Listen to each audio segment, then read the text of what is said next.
Welcome back கிசானா ஆரி work. இன்றைக்கி பார்க்க போகிறது ஜிக்ஸாக் ஸ்டிச் பார்க்க போகிறோம். அதுக்கு நான் 2 லைன் போட்டிருக்கேன். ஜிக்ஸாக் ஸ்டிச் வந்து எப்படி போடலான்னு பார்க்கலாம்.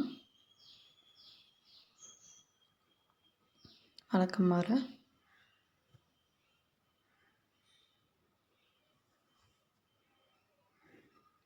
ஜிக்ஸாக் வந்து இப்போ வந்து போட போகிறோம்.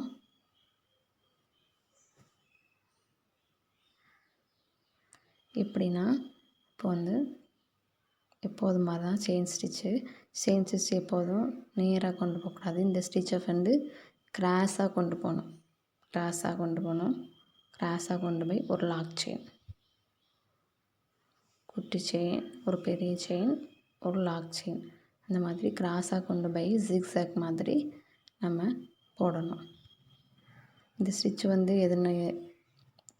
எப்படின்னா, இது வந்து நம்ம இந்த cut work, thread work, net work அந்த மாதிரி நம்ம போடும்போது இந்த ஸ்டிச்சை யூஸ் பண்ணி தான் போடுவோம். இது ரொம்ப இம்பார்ட்டன்ட் ஸ்டிச்சு.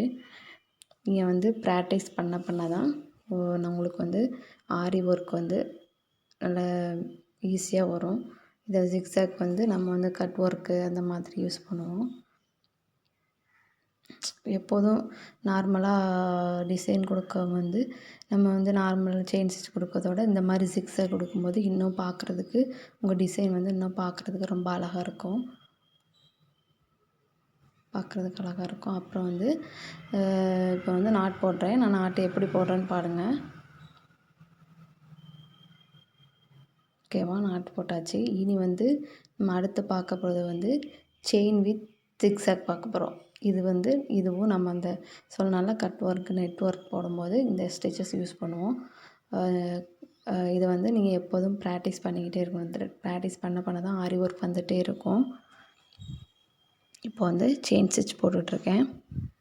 ஃபஸ்ட்டு வந்து ஒரு லைன் போட்டுட்டு அதில் வந்து நம்ம செயின் ஸ்டிச் போட்டுக்கணும். எனி டவுட் ஏதாவது இருந்ததுன்னா கமெண்ட் பண்ணுங்கள். சேனலை சப்போர்ட் பண்ணுங்கள், லைக் பண்ணுங்கள், ஷேர் பண்ணுங்கள். செயின் ஸ்டிச் போட்டுட்ருக்கேன். நம்ம வந்து ஒரு ஆரி ஒர்க்கில் வந்து நம்மளோட க்ரியேட்டிவிட்டி தான். என்ன ஸ்டிச்னாலும் நம்ம யூஸ் பண்ணலாம். அது நம்ம எவ்வளோக்குள்ள ப்ராக்டிஸ் பண்ணி அந்த ஸ்டிச்சஸ் போடுறோமோ அவ்வளோக்குள்ள அந்த ஒர்க் வந்து ரொம்ப அழகாக இருக்கும். ஆரி ஒர்க் பொறுத்தவரை ப்ராக்டிஸ் ரொம்ப முக்கியம். இப்போ வந்து என்னான்னு போட்டாச்சு. இப்போ அடுத்து வந்து இதில் ஜிக்ஸாக், அதில் வந்து ஃபஸ்ட்டு போட்ட ஜிக்ஸாக் வந்து நம்ம வந்து ஒரு பெரிய செயின், ஒரு லாக் செயின் போட்டோம். இந்த ஜிக்ஸாக் வந்து நம்ம வந்து நார்மலாக போட்டால் போதும். நார்மலே மாதிரி அதே மாதிரி நேராக கொண்டு போகிறது, கிராஸாக கொண்டு போய் அதுக்கப்புறம் இங்கே அப்புறம் வந்துங்க. இது உங்களுக்கு வந்து புரியலைன்னா இந்த ஸ்டிச்சஸை வந்து அந்த வாய்ஸ் ரெக்கார்டை வந்து மியூட்டில் போட்டுட்டு நீங்கள் வந்து அங்கே என்ன நடக்குதுன்னு பாருங்கள். என்னென்ன அது எப்படி ஊசி கொண்டு போகிறோம், எப்படி வைக்கிறோம் இந்த மாதிரி பாருங்கள். மியூட்டில் போட்டு பாருங்கள். அப்போ தான் உங்களுக்கு புரியும். ஆரி ஒர்க்கை பொறுத்தவரை ப்ராக்டிஸ் ரொம்ப இம்பார்ட்டன்ட். ப்ராக்டிஸ் பண்ண தான் உங்களுக்கு வந்து அந்த த்ரெட்டு, அந்த சில்க் த்ரெட்டில் வந்து உங்களுக்கு வந்து நூல் அக்காமல் வரும். ஃபஸ்ட் டைம் வரும்போது நூல் அங்கேருந்து போக போக பழகிடும். எதுக்கு இந்த ஸ்டிச்சஸ் சொல்லுதுன்னா ஊசி ப்ராக்டிஸ்க்காண்டி தான். நீடில் வந்து ப்ராக்டிஸ் ஆகிறதுக்காண்டி தான். அதாவது உங்களுக்கு ஃபீடாக வரணும் அந்த மாதிரிக்காண்டி தான் நம்ம வந்து இந்த மாதிரி ஸ்டிச்சஸை போட்டு பார்க்குறோம். இது மாதிரி இந்த மாதிரி ஜிக்ஸாக் போட்டுட்டு ஏதாவது ஒரு பிக்சர் எடுத்து பென் டெஸ்டாப்பில் எடுத்து நீங்களே எடுத்து அதை ட்ரா பண்ணி இந்த ஜிக்ஸாகை வந்து போட்டு பாருங்கள். அப்போ தான் உங்களுக்கு வந்து ஒரு கான்ஃபிடென்ட் லெவல் கிடைக்கும். ஓகே, இப்போ வந்து ஜிக்ஸாக் ஸ்டிச்சஸ் போட்டாச்சு.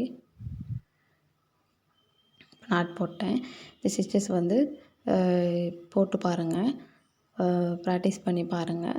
ப்ராக்டிஸ் பண்ணிவிட்டு சொல்லுங்கள். இது எனக்கு கமெண்ட் பண்ணுங்கள், லைக் பண்ணுங்கள், ஷேர் பண்ணுங்கள், சப்ஸ்கிரைப் பண்ணுங்கள். தேங்க்யூ.